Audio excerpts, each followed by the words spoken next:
onde eu vou resolver aqui algumas questões do livro de física aqui da editora Saraiva, o livro do Newton, Elo e Gualter, certo? Então, capítulo 6, dilatação térmica. Não estou recebendo nada da editora, mas o livro é muito bom. Vou deixar o link aqui embaixo na descrição para quem quiser acessar o material. Ok? Questão número 10. Você já deve ter observado em sua casa que o vidro pirex é mais resistente a variações de temperaturas do que o vidro comum. Se colocarmos água fervente em um copo de vidro comum, ele trinca, mas isso não acontece com o vidro pirex. A explicação para isso é que, letra A, o calor específico do pirex é menor do que o vidro comum. Letra B, o calor específico do pirex é maior que o do vidro comum.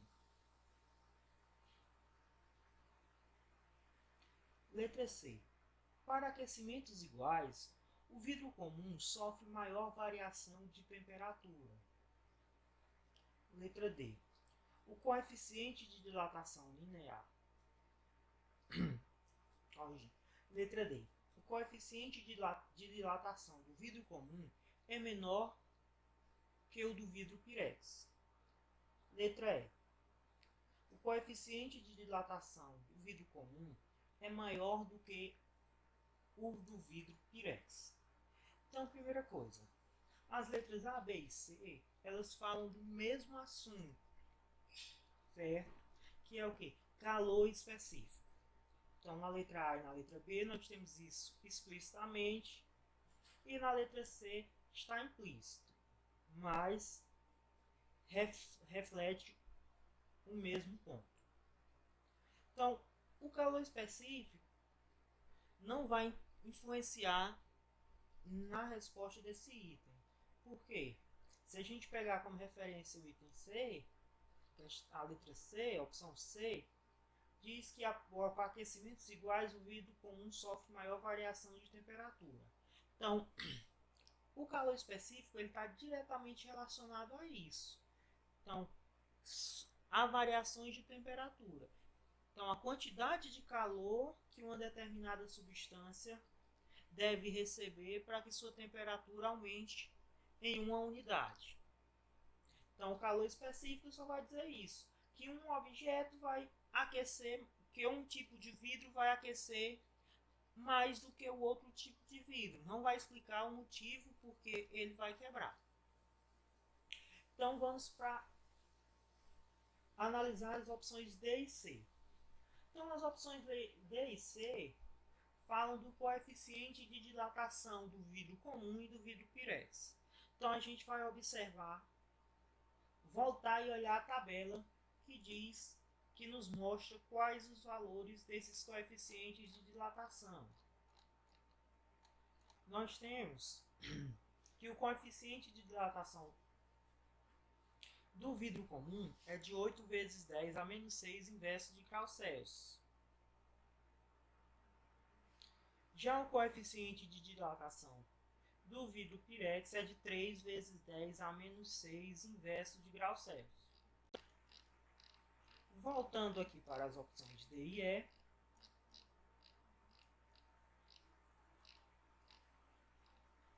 a opção D diz que o coeficiente de dilatação linear do vidro comum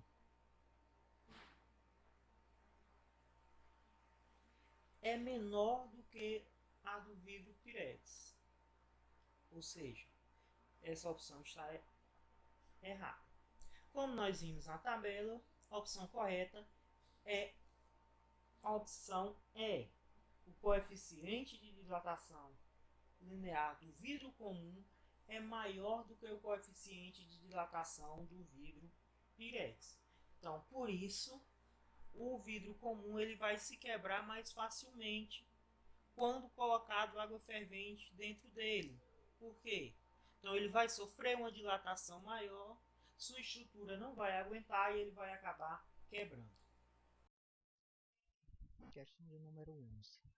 Um estudante ouviu de um antigo engenheiro de uma estrada de ferro que os trilhos de 10 metros de comprimento haviam sido fixados ao chão em um dia em que a temperatura era de 10 graus Celsius.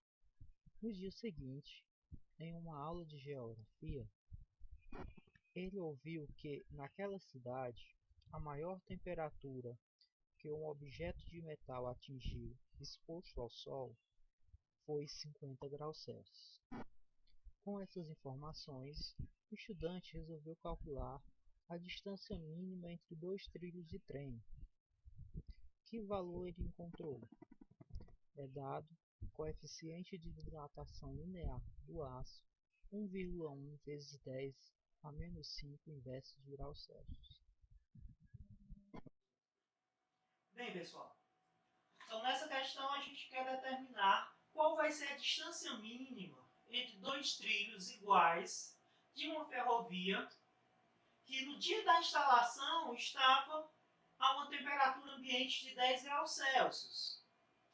Então, sabendo que eles podem chegar a uma temperatura máxima de 50 graus Celsius expostos simplesmente à radiação solar.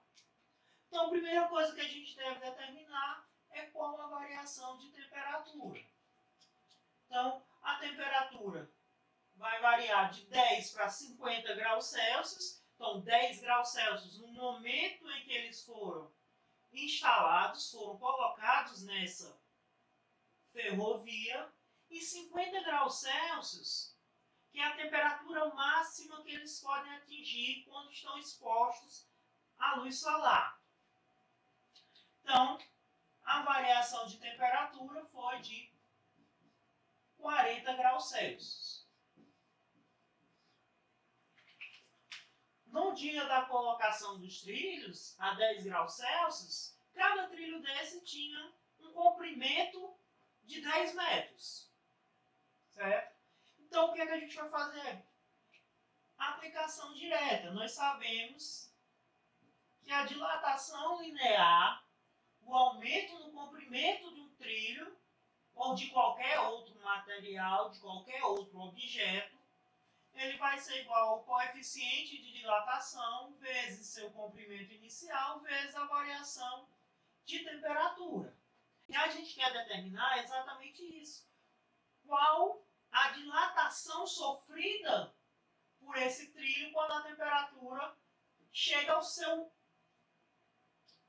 limite, né, de 50 graus Celsius. Então, a gente tem o seguinte, essa dilatação, nosso famoso ΔL, vai ser igual a 1,1 vezes 10 a menos 5, vezes o comprimento inicial, que é de 10 metros, vezes a variação de temperatura, que foi de 40 graus Celsius.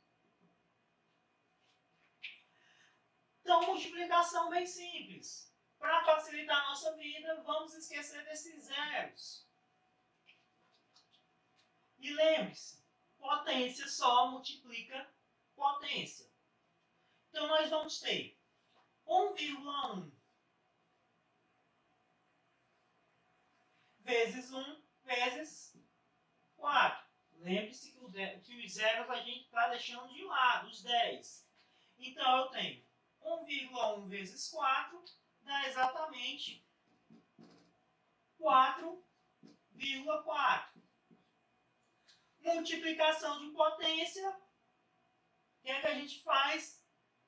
Repete a base, no caso 10, e soma os expoentes. Então, a gente vai ter o menos 5. Lembra que a gente deixou o 10 de fora? O 0 de fora do 10? Então, aqui eu tenho um 10 e aqui eu tenho outro 10 sendo multiplicado. Então, 10, o expoente do 10 é 1,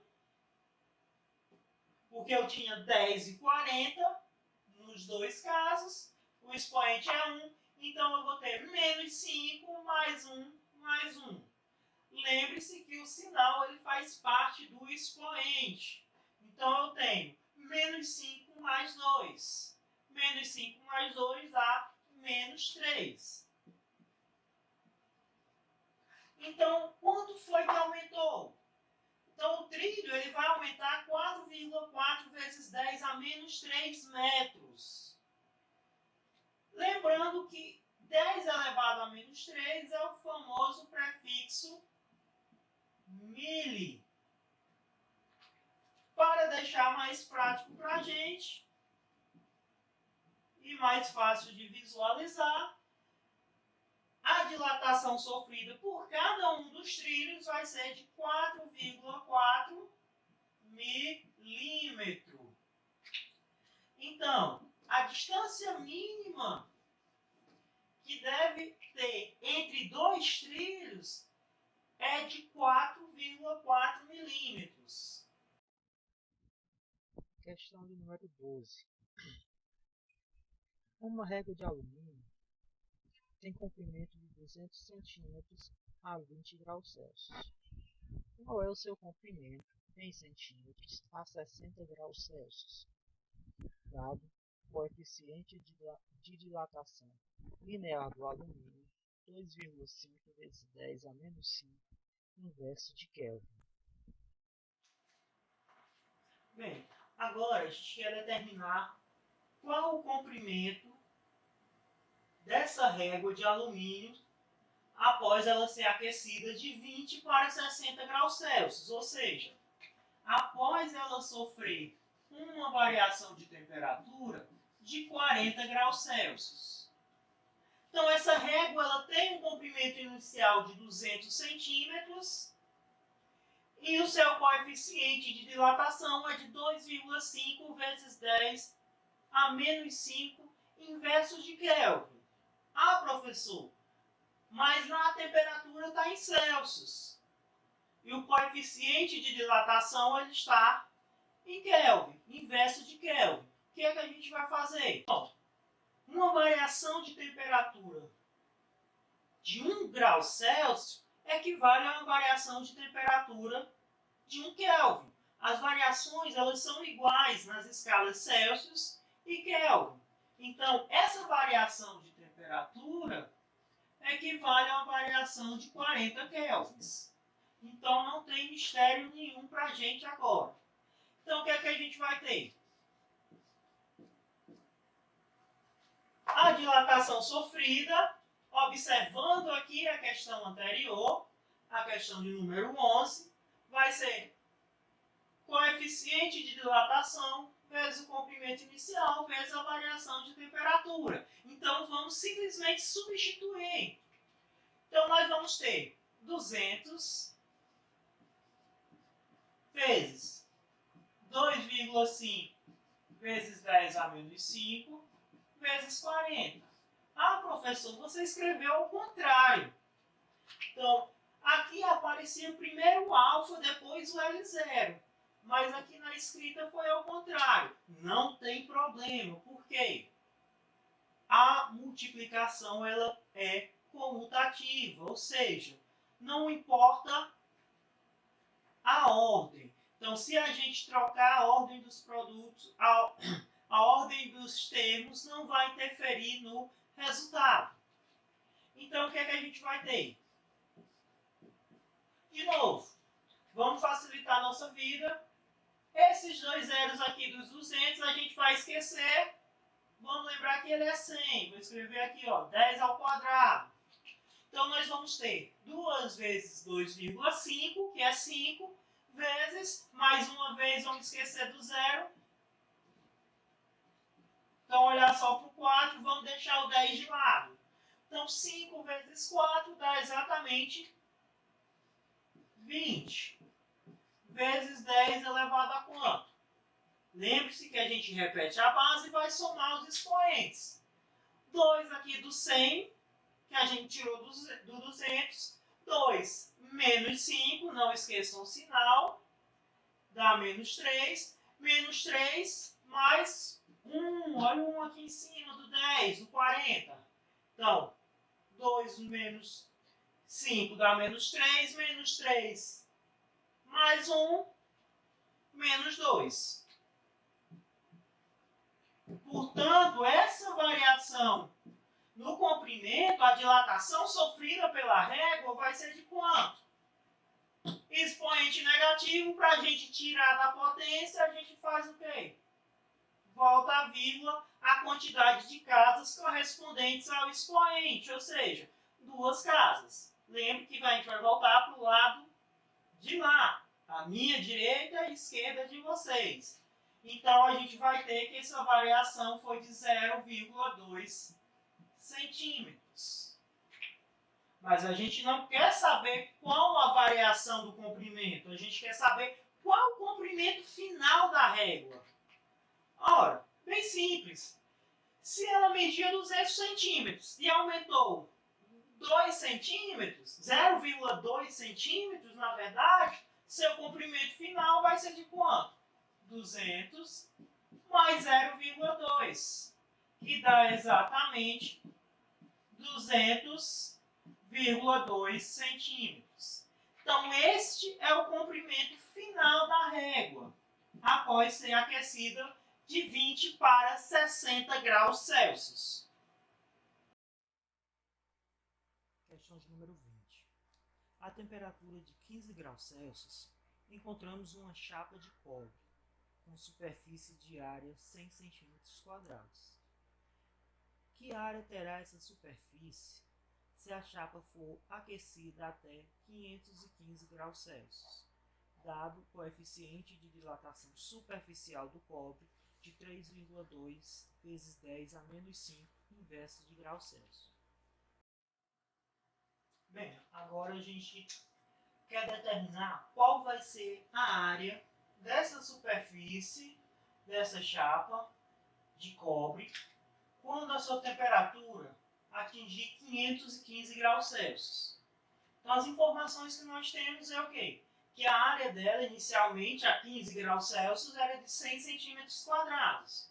E o coeficiente de dilatação superficial do cobre é de 3,2 vezes 10 elevado a menos 5 inverso de graus Celsius. Então, mais uma vez, aplicação direta. Nós temos que a variação de temperatura é de 500 graus Celsius. E nós sabemos que a dilatação superficial, nosso ΔA, vai ser o coeficiente de dilatação, o beta, vezes a área inicial, vezes a variação de temperatura. Agora observe e lembre-se que esse beta, o coeficiente de dilatação superficial, ele é o dobro do alfa. E quem é o alfa? É o coeficiente de dilatação linear. Então, substituindo aqui, nós vamos ter o quê? Que a dilatação sofrida aí por essa chapa vai ser de 3,2 vezes 10 a menos 5 vezes 100 vezes 500. Continuando ali em cima, o que é que a gente vai ter? Facilitando nossa vida. Esquece os dois zeros aqui, do 100 e do 500, e vamos trabalhar com 1 e 5. Os dois zeros a gente utiliza daqui a pouco. 3,2 vezes 5 dá 16.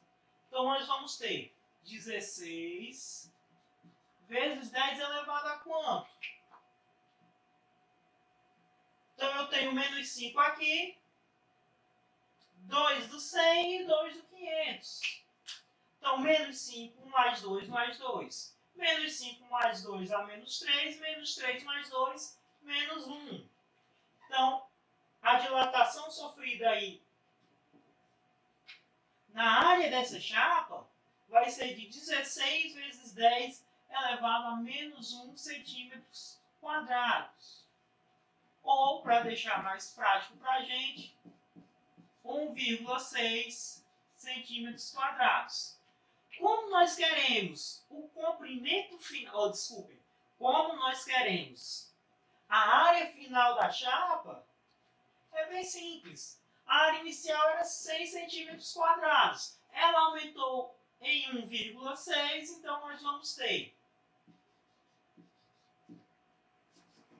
que a área final vai ser 100 mais 1,6. Portanto, nós vamos ter uma área de 101,6 centímetros quadrados. Isso quando essa chapa de cobre sofrer um aumento na sua temperatura em 500 graus Celsius. Questão de número 21. Uma chapa de alumínio possui um furo em sua parte central. Sendo aquecida, observamos que, opção A, tanto a chapa como o furo tendem a diminuir suas dimensões. Opção B, o furo permanece com suas dimensões originais e a chapa aumenta. Opção C, a chapa e o furo permanecem com suas dimensões originais.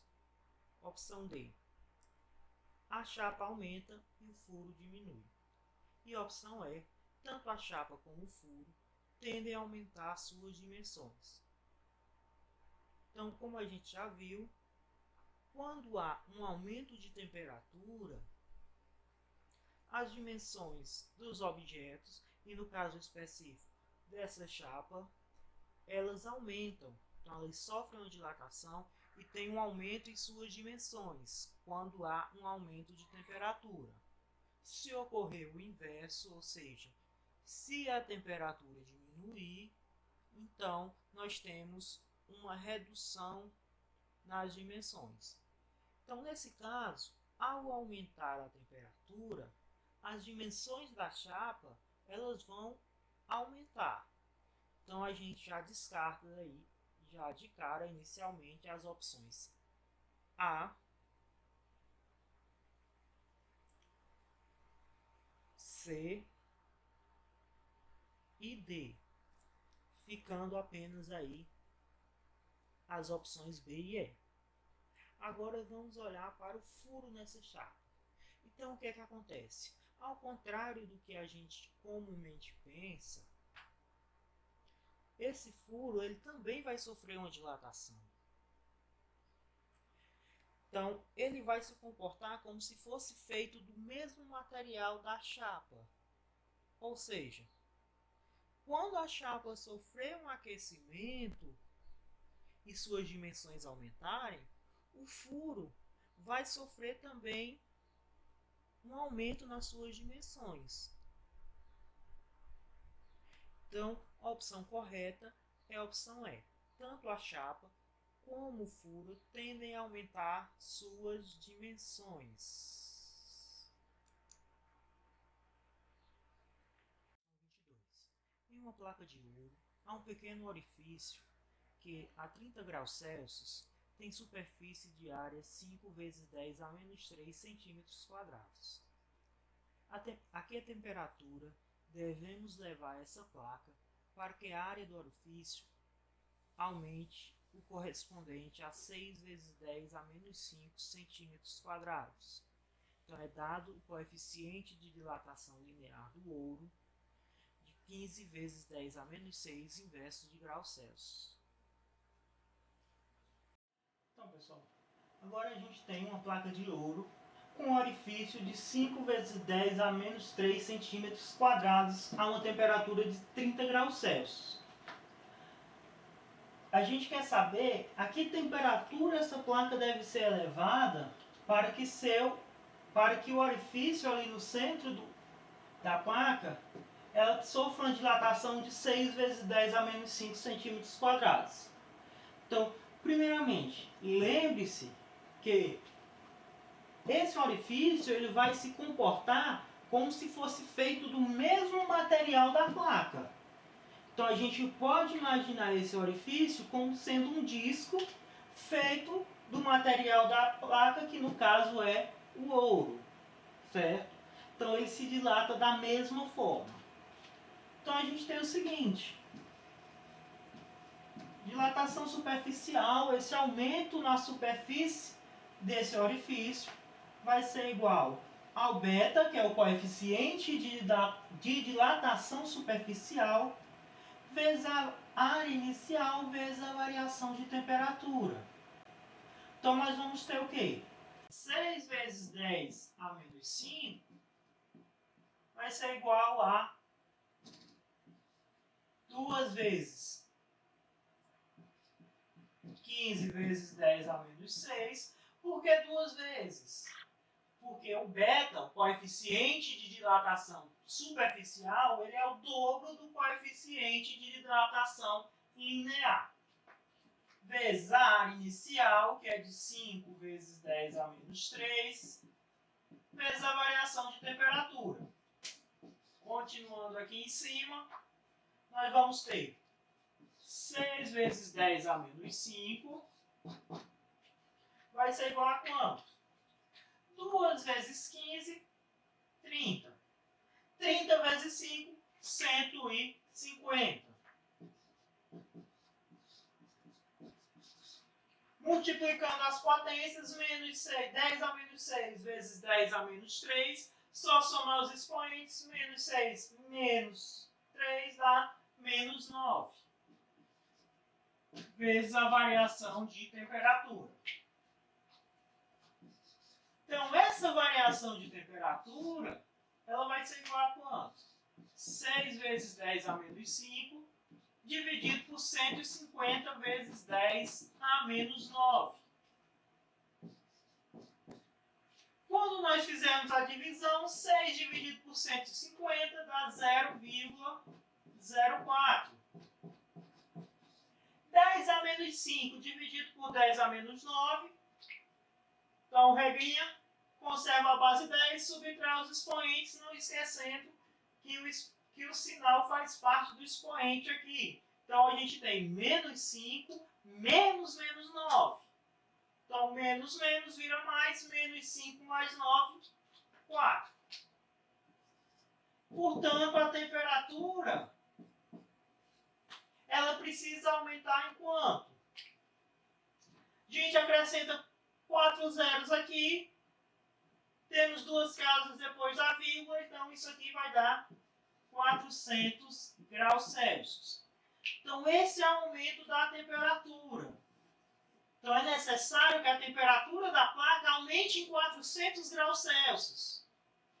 Mas como ela estava inicialmente a 30 graus Celsius,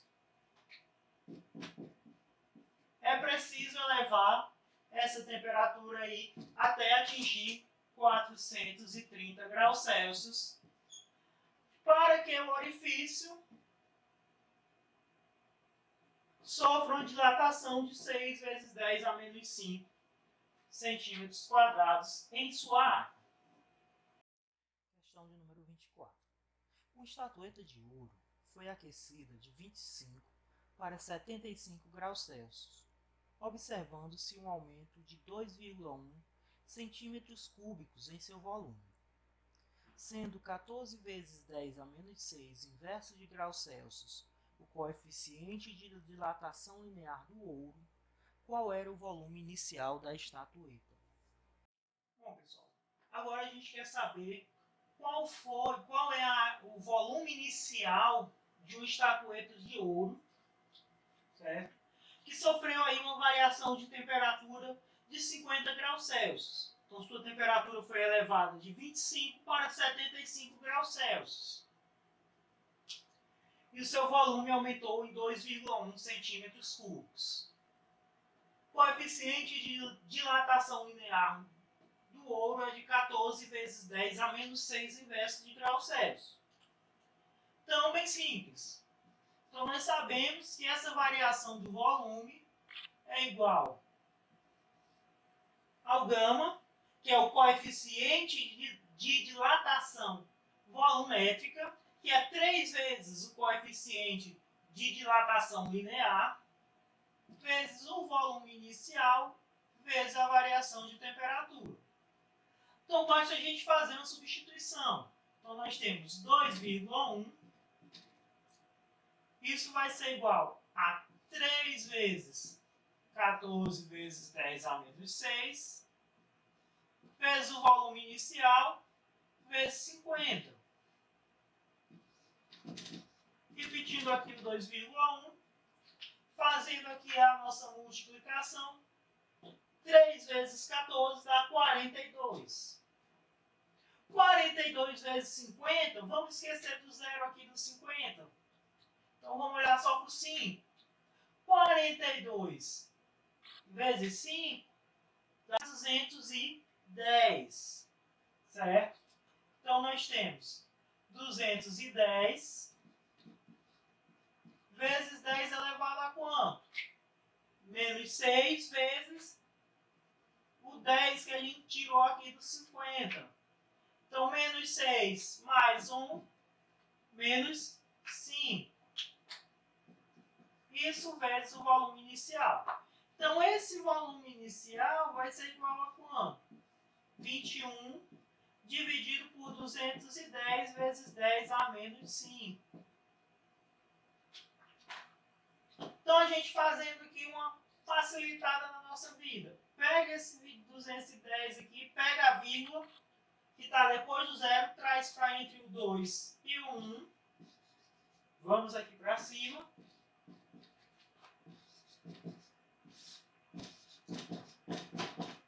Aí nós passamos a ter 2,1.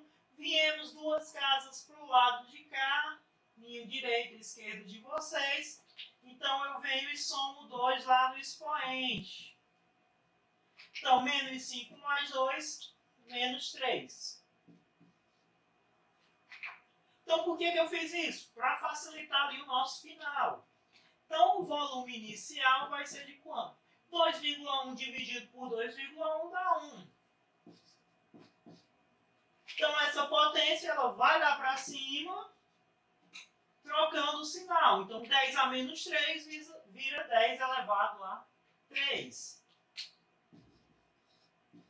Portanto, o volume inicial dessa estatueta era de 1000 centímetros cúbicos.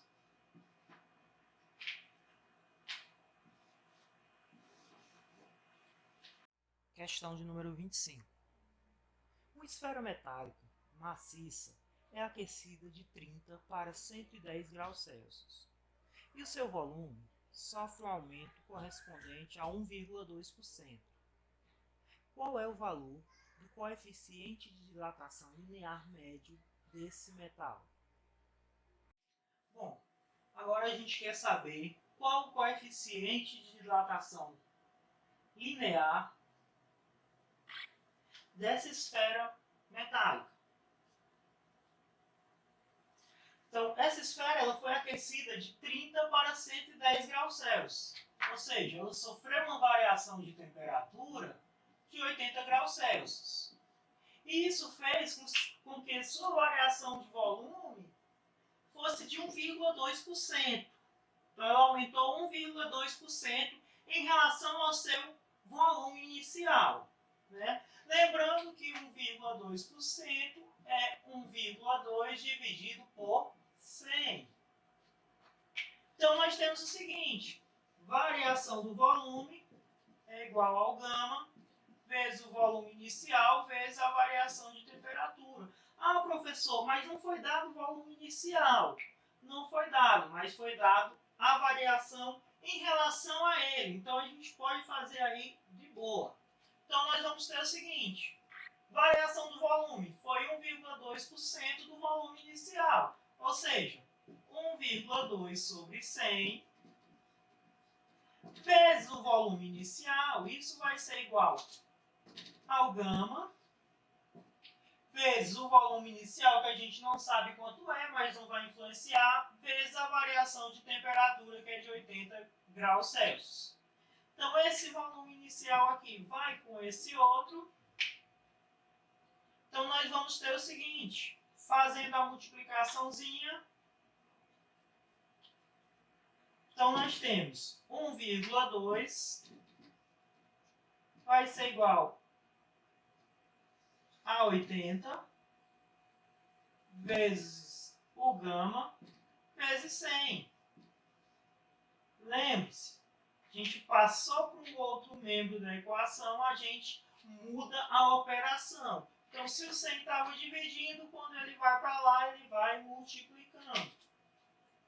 Então, fazendo a inversão, a gente tem 8.000 vezes gama igual a 1,2. Então, o que é que a gente vai fazer agora para facilitar a nossa vida? Transforma esse 8.000 em notação científica. 3 zeros vezes 10 elevado a 3. Então, a gente vai ter 1,2 dividido por 8 vezes 10 elevado a 3. Dividindo 1,2 por 8, a gente vai obter 0,15. Mais uma vez, joga o expoente para cima, trocando o sinal. Então, vezes 10 elevado a menos 3.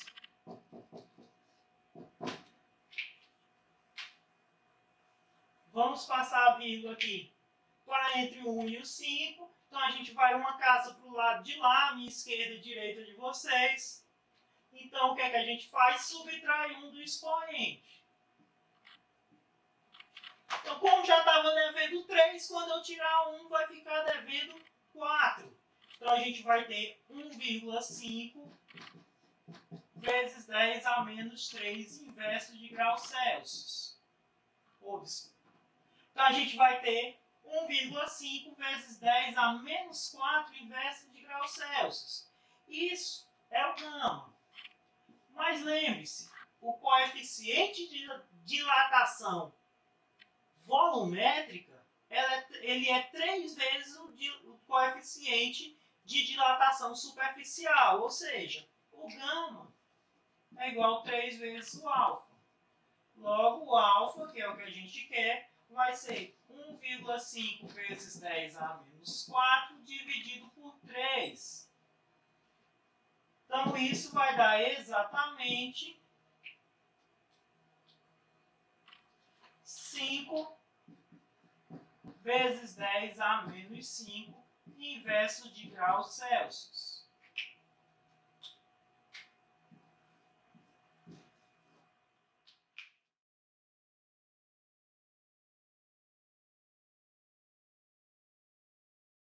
Quem não se inscreveu no canal, aproveita e se inscreve no canal. Deixa seu comentário, sua crítica. Se gostou do vídeo, se não gostou, sugestões, tudo aí. Valeu, galera!